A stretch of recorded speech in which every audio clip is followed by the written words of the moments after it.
ओम शांति। सत श्री अकाल। मैं अमरजीत कौर दुआ फिर आप जी के सामने इस एक ओंकार एक पर पिता एक परमात्मा की सीरीज़ विच जपजी साहिब के अपार रल के सांझ कर रहे हैं। तो पिछली पौड़ी विच असी 27th पौड़ी तक कर चुके हैं। तो पिछली वारी जो आप मिल रहे सां ते असी सिर्फ उसकी गहराई विच अच्छी तरह जरा असी बाणियां पढ़ के असी उसनू गहराई विच समझने की कोशिश कर रहे हैं, एक्सपीरियंशियल तौर पर, ना कि सिर्फ ज्ञान प्राप्त करने वास्ते। अपनी जिंदगी विच उसनू अंदर करना, समझना कि साडे मकसद की है। की गल है, ये गल है कि असी अपने आप नू साइक करना पैगा। स्कूल्स विच सानू नहीं सिखाया गया कि मैं आत्मा हाँ। ते असी बाहरली तौर पर जिंदगी वास्ते बाहरली सरीरक तौर पर असी तरक्की करने, क्योंकि स्कूल विच प्रोफैशन बनना है। पहला हाई स्कूल विच ते सिर्फ भाषा पढ़ना है, ये दुनिया जनरल नॉलेज प्राप्त करनी, दुनिया नू समझने, अपने आप के सिचुएशनस नू समझना, ये ही लग जाता है।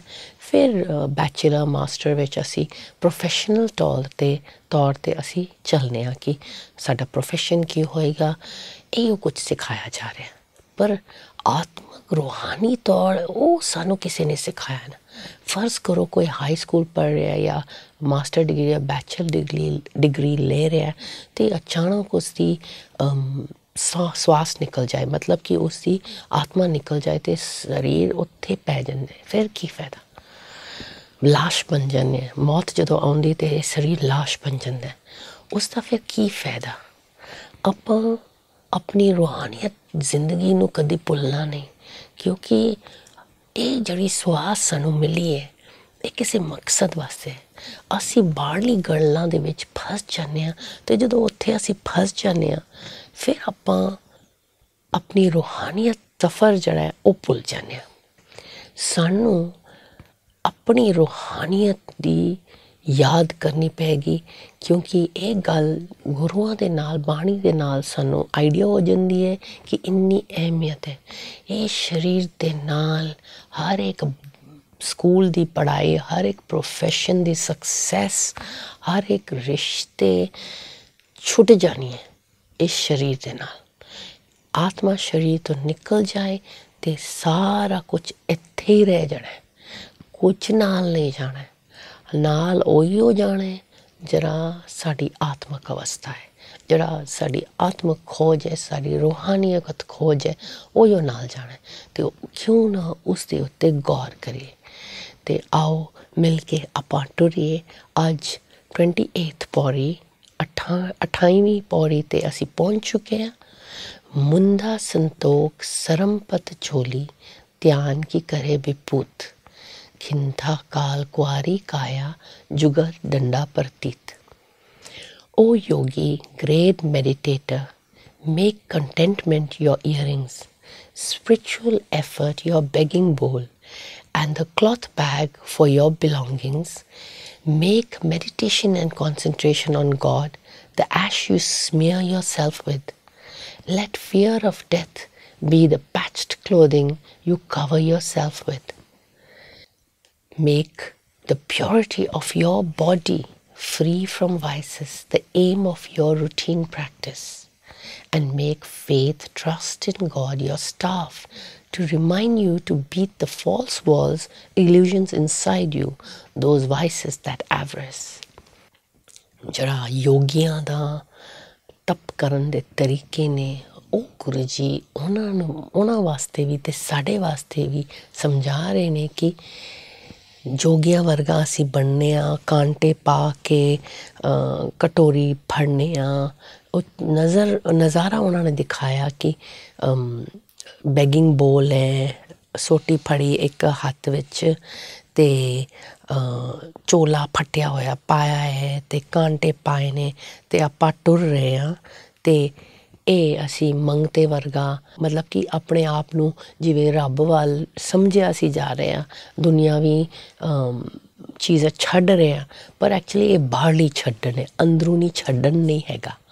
तो ਇੱਥੇ ਗੁਰੂ ਜੀ ਇੱਕ ਇੱਕ ਚੀਜ਼ ਸਮਝਾ ਰਹੇ ਨੇ ਕਿ ਮੁੰਦਾ ਸੰਤੋਖ ਸਰਮ ਮੁੰਦਾ ਸੰਤੋਖ ਮਤਲਬ ਇੱਕ ਕੰਨ ਵਿੱਚ ਜਿਹੜੇ ਅਸੀਂ ਕਾਂਟੇ ਪਾਉਂਦੇ ਹਾਂ ਸਾਧੂ ਜਿਹੜੇ ਕਈ ਵਾਰੀ ਪਾਉਂਦੇ ਨੇ ਉਹ ਸਾਡੇ ਅੰਦਰ ਸੰਤੁਸ਼ਟਤਾ ਹੋਣਾ ਚਾਹੀਦਾ ਨਹੀਂ ਕਾਂਟੇ ਦੀ ਲੋੜ ਨਹੀਂ ਹੈਗਾ ਸੰਤੁਸ਼ਟਤਾ ਉਹ ਆਪਣੇ ਮਨ ਦੇ ਵਿੱਚ ਪਾ ਲਓ ਸਰਮ ਪਤ ਚੋਲੀ ਇਹ ਸਰਮ ਜਿਹੜੀ ਹੈ ਮਤਲਬ ਆਪਣੀ ਆਤਮਿਕ ਰੂਹਾਨੀਅਤ ਸਫ਼ਰ ਵਾਸਤੇ ਜਿਹੜੀ ਐਫਰਟ ਹੈ ਜਿਹੜਾ ਆਪਾਂ ਕੋਸ਼ਿਸ਼ ਕਰਨਾ ਹੈ ਆਪਣੇ ਇਹ ਧਾਰਮਿਕ ਰੂਹਾਨੀ ਸਫ਼ਰ 'ਤੇ ਸਫਲ ਹੋਣਾ ਇਹ ਸਾਡੀ ਜਿਹੜੀ ਬੋਲ ਹੈ ਨਾ ਇਹ ਹੋਣੀ ਚਾਹੀਦੀ ਅਸੀਂ ਇਸ ਦੀ ਭਿੱਖ ਮੰਗਣੀ ਚਾਹੀਦੀ ਕਿ ਅਕਾਲ ਪੁਰਖ ਤੋਂ ਕਿ ਮੈਨੂੰ ਨਾ ਕਿ ਉਹ ਜਿਹੜੀ ਬੈਗਿੰਗ ਬੋਲ ਫੜਨੇ ਉਹ ਸਾਨੂੰ ਯਾਦ ਦਿਲਾਏ ਕਿ ਅਸੀਂ ਸ਼ਰਮ ਕਰਨੀ ਹੈ ਉਸ ਅਕਾਲ ਪੁਰਖ ਨੂੰ ਪਾਉਣ ਦੀ ਇਹ ਜਿਹੜੀ ਸ਼ਰਮ ਪਤ ਚੋਲੀ ਧਿਆਨ ਕੀ ਕਰੇ ਵਿਭੂਤ ਅਤੇ ਧਿਆਨ ਜਿਹੜਾ ਅਸੀਂ ਸਾਧੂ ਪਤਾ ਕੀ ਕਰਦੇ ਸਨ ਉਹ ਆਪਣੇ ਸਰੀਰ ਨੂੰ ਧੂੜ ਮਿੱਟੀ ਦੇ ਨਾਲ ਐਸ਼ਿਜ਼ ਦੇ ਨਾਲ ਕਾਲਾ ਕਰਦੇ ਸਨ ਮਤਲਬ ਲਗਾਉਂਦੇ ਸਨ ਜਿਵੇਂ ਕਿ ਕੋਈ ਵਜ੍ਹਾ ਹੋਣਾ ਕਿ ਉਹ ਸਮਝਦੇ ਨੇ ਕਿ ਆਪਣੇ ਆਪ ਨੂੰ ਤਪ ਕਰਨਾ ਹੈ ਸਮਾਧੀ ਵਾਸਤੇ ਕਿ ਇੰਨਾ ਸੁੰਦਰ ਨਾ ਲੱਗੇ ਉਹਦੇ ਸੁੰਦਰਤਾ ਤੋਂ ਆਪੋਜ਼ਿਟ ਜਾਈਏ ਸ਼ਾਇਦ ਅਤੇ ਗੁਰੂ ਜੀ ਕਹਿੰਦੇ ਉਹ ਲਗਾਉਣ ਦੇ ਨਾਲ ਸਰੀਰ ਦੇ ਉੱਤੇ ਲਗਾਉਣ ਦੇ ਨਾਲ ਉਹ ਨਹੀਂ ਉਹ ਤੁਸੀਂ ਲਗਾਉਣ ਦੀ ਵਜ੍ਹਾ ਹੈ ਆਪਣੇ ਮਨ ਨੂੰ ਅਕਾਲ ਪੁਰਖ ਦੇ ਨਾਲ ਜੋੜੋ ਆਪਣੀ ਧਿਆਨ ਮੇਰੇ 'ਤੇ ਲਗਾਓ ਉਹ ਖਿੰਥਾ ਦੇ ਥਾਂ 'ਤੇ ਉਹ ਕਰ ਮਤਲਬ ਕਿ ਇੱਥੇ ਕਾਂਟੇ ਦੇ ਥਾਂ 'ਤੇ ਸੰਤੁਸ਼ਟ ਹੋਈਏ ਅਤੇ ਝੋਲੀ ਮਤਲਬ ਇਹ ਜਿਹੜਾ ਬੈਗਿੰਗ ਬੋਲ ਹੈ ਅਤੇ ਕਲੋਥ ਬੈਗ ਹੈ ਜਿਹੜਾ ਅਸੀਂ ਆਪਣਾ ਸਮਾਨ ਸਾਧੂ ਆਪਣਾ ਸਮਾਨ ਪਾਉਂਦੇ ਨੇ ਥੈਲਾ ਜਿਹੜਾ ਹੈ ਅਤੇ ਕਟੋਰੀ ਜਿਹੜਾ ਇਹ ਆਪਣੀ ਸਪਿਰਿਚੁਅਲ ਐਫਰਟ ਕਰੋ ਮਤਲਬ ਅੰਦਰ ਮਨ ਦੀ ਐਫਰਟ ਹੈ ਮਤਲਬ ਕੰਪੇਅਰ ਕਰਦੇ ਨੇ ਅਤੇ ਕੰਪੇਅਰ ਕਰ ਰਹੇ ਨੇ ਅਤੇ ਅਜੇ ਐਸ਼ਿਜ਼ ਅਸੀਂ ਲਗਾਉਣੇ ਆਪਣੇ ਸਰੀਰ ਦੇ ਉੱਤੇ ਉਹ ਐਕਚੁਅਲੀ ਮਨ ਦੀ ਕੌਨਸਨਟ੍ਰੇਸ਼ਨ ਅਤੇ ਮੈਡੀਟੇਸ਼ਨ ਰੱਬ ਦੇ ਉੱਤੇ ਉਹ ਚੰਗਾ ਹੈ ਫਿਰ ਅੱਗੋਂ ਦੱਸਦੇ ਨੇ ਖਿੰਥਾ ਕਾਲ ਕੁਆਰੀ ਕਾਇਆ ਮਤਲਬ ਕਿ ਇਹ ਜਿਹੜਾ ਅਸੀਂ ਆਪਣਾ ਝੋਲੀ ਸਰੀਰ ਦੇ ਉੱਤੇ ਕੋਟ ਪਾਇਆ ਜਿਵੇਂ ਕਿ ਫਟਿਆ ਹੋਇਆ ਹੈ ਉਹ ਪਾਉਂਦੇ ਨੇ ਕੱਪੜਾ ਜਾਂ ਕੁਛ ਆਪਣੇ ਸਰੀਰ ਨੂੰ ਢੱਕਣ ਵਾਸਤੇ ਗੁਰੂ ਜੀ ਕਹਿੰਦੇ ਨੇ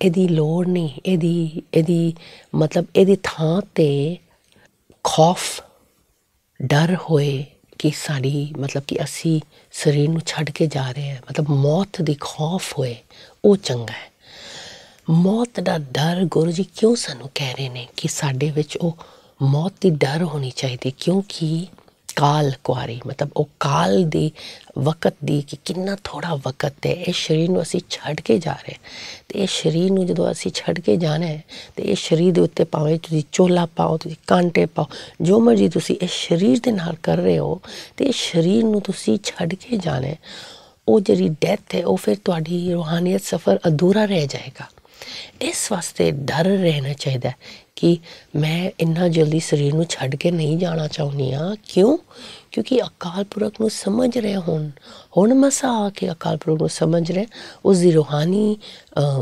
ਆਪਣੀ ਰੂਹਾਨੀ ਜ਼ਿੰਦਗੀ 'ਤੇ ਚੱਲ ਰਹੇ ਹਾਂ ਅਤੇ ਕਿਉਂ ਨਾ ਇਸ ਨੂੰ ਸਫਲ ਕਰੀਏ ਕਿਉਂਕਿ ਜੇ ਹੁਣ ਅਸੀਂ ਛੱਡ ਕੇ ਚਲੇ ਗਏ ਫਿਰ ਦੁਬਾਰਾ ਸਿਰਿਓਂ ਨਵੇਂ ਆਉਣਾ ਪਏਗਾ ਨਵੇਂ ਸਿਰਿਓਂ ਊੜਾ ਐੜਾ ਜਾਂ ABC ਸਿੱਖਣਾ ਪਏਗਾ ਫਿਰ ਦੁਨਿਆਵੀ ਗੱਲਾਂ ਸਿੱਖ ਕੇ ਕੰਮ ਵਿੱਚ ਪਾ ਕੇ ਕਿਧਰੇ ਜਾ ਕੇ ਫਿਰ ਰੂਹਾਨੀਅਤ ਜਾਗ ਹੁੰਦੀ ਹੈ ਵੈਰਾਗ ਹੁੰਦੀ ਹੈ ਕਿ ਉਹ ਮੈਨੂੰ ਕੁਝ ਪੜ੍ਹਨਾ ਹੈ ਮੈਂ ਕੁਝ ਬਣਨਾ ਹੈ ਉਹ ਫਿਰ ਕਿਧਰੇ ਜਾ ਕੇ ਅਕਾਲ ਪੁਰਖ ਦੇ ਨਾਲ ਸਾਡਾ ਖੋਜ ਸ਼ੁਰੂ ਹੁੰਦਾ ਕਿੰਨੇ ਸਾਲ ਵੇਸਟ ਹੁੰਦੀ ਹੈ ਅਤੇ ਇਸ ਵਾਸਤੇ ਗੁਰੂ ਜੀ ਕਹਿੰਦੇ ਨੇ ਇਹ ਜਿਹੜਾ ਸਾਧੂ ਯੋਗ ਕਰ ਰਹੇ ਨੇ ਯੋਗੀਜ਼ ਵਗੈਰਾ ਕਰ ਰਹੇ ਨੇ ਇਹ ਯੋਗੀਆਂ ਦੇ ਮਤਲਬ ਦੁਨੀਆ ਵਿੱਚ ਜਿਹੜੇ ਤਪ ਕਰਦੇ ਨੇ ਯੋਗੀ ਨੇ ਉਹਨਾਂ ਦੀ ਗੱਲ ਕਰ ਰਹੇ ਨੇ ਕਿ ਉਹ ਆਪਣੇ ਆਪ ਨੂੰ ਸਮਝਦੇ ਕਿ ਧਰਮ ਦੇ ਰਾਹ 'ਤੇ ਨਿਕਲੇ ਨੇ ਸਾਡੇ ਵਰਗਾ ਘਰ ਵਿੱਚ ਬੈਠਿਆਂ ਦੀ ਗੱਲ ਨਹੀਂ ਹੋ ਰਹੀ ਪਰ ਅਸੀਂ ਵੀ ਆਪਣੇ ਆਪ ਨੂੰ ਖੋਜ ਕਰਨਾ ਜਿਵੇਂ ਯੋਗੀਆਂ ਆਪਣੇ ਜੋ ਗੁਰੂ ਜੀ ਉਹਨਾਂ ਨੂੰ ਦੱਸ ਰਹੇ ਨੇ ਕਿਉਂਕਿ ਉਹ ਸਮਝਦੇ ਉਹ ਰੱਬ ਦੇ ਰਾਹ 'ਤੇ ਨਿਕਲੇ ਪਰ ਗੁਰੂ ਜੀ ਕਹਿੰਦੇ ਤੂੰ ਕਿਵੇਂ ਨਿਕਲਿਆ ਰੱਬ ਦੇ ਰਾਹ 'ਤੇ ਇਹ ਕਾਂਟੇ ਪਾਏ ਨੇ ਇਹ ਸੋਟੀ ਫੜੀ ਹੈ ਇਹ ਕਟੋਰੀ ਫੜੀ ਹੈ ਇਹ ਥੈਲਾ ਰੱਖਿਆ ਇਹ ਸਾਰਾ ਕੁਛ ਕੋਈ ਫਾਇਦਾ ਨਹੀਂ। ਇਹਨਾਂ ਦੀ ਇਹ ਬਾਹਰਲੀਆਂ ਚੀਜ਼ਾਂ ਨੇ ਅਤੇ ਗੁਰੂ ਗੱਲ ਕਰਦੇ ਨੇ ਅੰਦਰੂਨੀ ਚੀਜ਼ਾਂ। ਗੁਰਬਾਣੀ ਵਿੱਚ ਸਿਰਫ ਅੰਦਰੂਨੀ ਗੱਲਾਂ ਹੁੰਦੀਆਂ ਨੇ, ਬਾਹਰ ਦੀ ਗੱਲ ਤਾਂ ਹੁੰਦੀ ਹੀ ਨਹੀਂ। ਹਮੇਸ਼ਾ ਗੁਰੂ ਸਾਡੀਆਂ ਬਾਹਰਲੀਆਂ ਚੀਜ਼ਾਂ ਨੂੰ ਅੰਦਰ ਦੀ ਗੁਣ ਨਾਲ ਕੰਪੇਅਰ ਕਰਨਗੇ ਕਿ ਅੰਦਰ ਨੂੰ ਵੇਖਣਾ ਚਾਹੀਦਾ ਹੈ, ਕਿਉਂਕਿ ਅੰਦਰ ਤੀਰਥ ਮਲਣਾ, ਅੰਦਰ ਦੀ ਤੀਰਥ ਦੀ ਗੱਲ ਹੁੰਦੀ ਹੈ। ਸਫਾਈ ਅੰਦਰ ਦੀ ਕਰਨੀ ਹੈ, ਬਾਹਰ ਦੀ ਨਹੀਂ।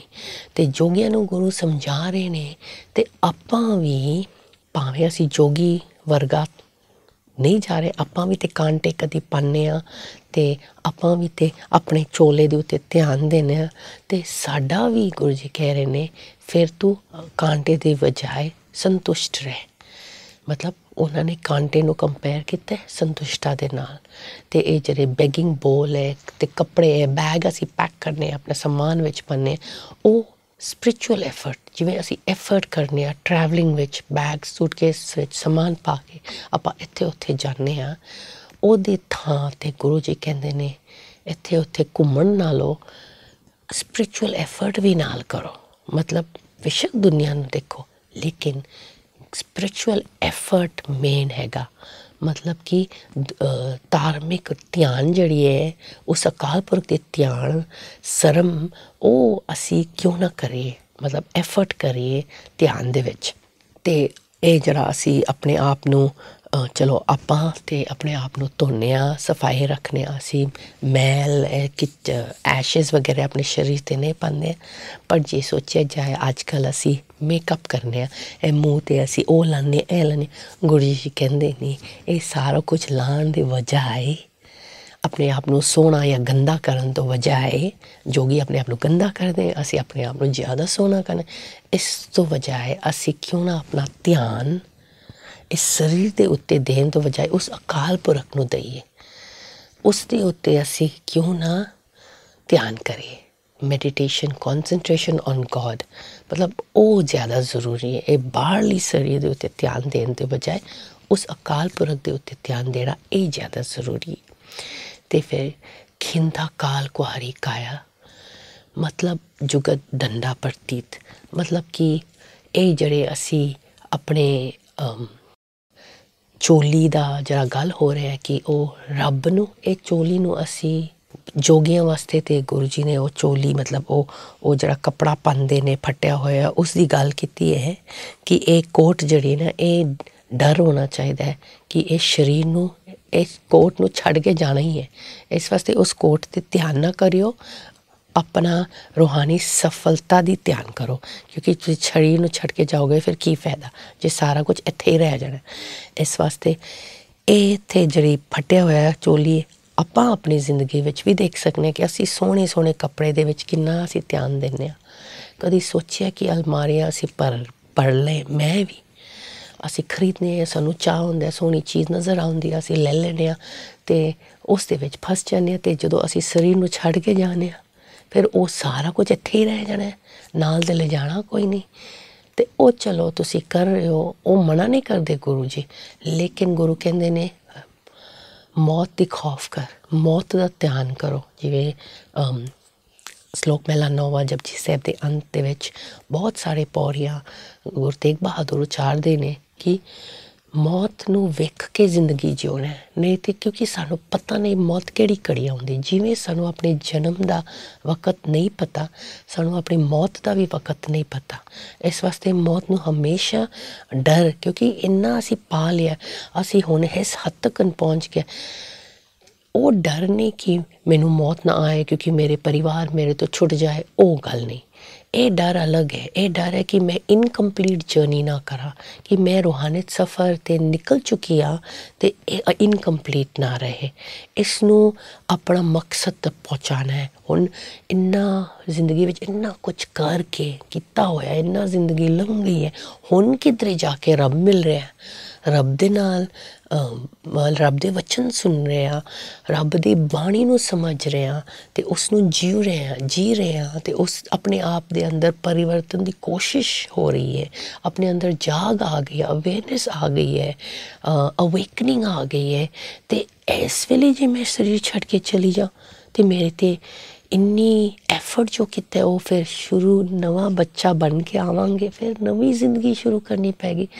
ਕੱਖ ਨਹੀਂ ਪਤਾ, ਬੋਲਣ ਦੀ ਵੀ ਨਹੀਂ ਜਾਚ, ਬੱਚਾ ਬੋਲ ਨਾ ਸਕਦਾ ਹੈ, ਨਾ ਸਮਝ ਕੁਛ ਆਉਂਦਾ, ਕਿੰਨਾ ਚਿਰ ਲੱਗਦਾ ਕੁਛ ਬੋਲਣ 'ਤੇ, ਕੁਛ ਸਮਝਣ 'ਤੇ, ਵੱਡਾ ਹੋਣ 'ਤੇ, ਫਿਰ ਧਾਰਮਿਕ ਰਾਹ 'ਤੇ ਕਿੰਨੇ ਸਾਲ, ਕਿੰਨਾ ਟਾਈਮ ਆਤਮਾ ਦੀ ਵੇਸਟ ਹੁੰਦੀ ਹੈ। ਇਸ ਵਾਸਤੇ ਜਿੱਥੇ ਅਸੀਂ ਹਾਂ ਹੁਣ, ਆਪਾਂ ਸਾਰੇ ਆਪਣੇ ਆਪ ਨੂੰ 1 ਮਿੰਟ ਵਾਸਤੇ ਧਿਆਨ ਕਰਿਓ ਕਿ ਆਪਾਂ ਆਪਣੀ ਜ਼ਿੰਦਗੀ ਨੂੰ ਪਿਆਰ ਕਰਦੇ ਹਾਂ, ਅਕਾਲ ਪੁਰਖ ਨੂੰ ਮਨ ਵਿੱਚ ਯਾਦ ਰੱਖਦੇ, ਆਪਣੇ ਆਪ ਨੂੰ ਆਤਮਾ ਸਮਝਦੇ ਆ, ਜੋਤੀ ਬਿੰਦੂ ਆਤਮਾ ਸਮਝਦੇ ਆ, ਉਸ ਅਕਾਲ ਪੁਰਖ ਦੇ ਨਾਲ ਮਿਲ ਕੇ ਉਸ ਨੂੰ ਕਹਿਣਾ, ਆਪਣੇ ਆਪ ਨੂੰ ਕਹਿਣਾ ਕਿ ਮੈਨੂੰ ਆਪਣੀ ਜ਼ਿੰਦਗੀ ਹੁਣ ਬਹੁਤ ਪਿਆਰੀ ਲੱਗ ਰਹੀ ਹੈ, ਬਹੁਤ ਕੀਮਤੀ ਲੱਗ ਰਹੀ ਹੈ, ਕਿਉਂਕਿ ਹੁਣ ਮੈਂ ਉਸ ਨੂੰ ਪਾ ਰਹੀ ਹਾਂ ਅਤੇ ਉਸ ਨੂੰ ਪਾ ਲਿਆ ਅਤੇ ਹੁਣ ਉਸਦੀ ਕਹਿਣਾ ਮੰਨਣਾ ਹੈ।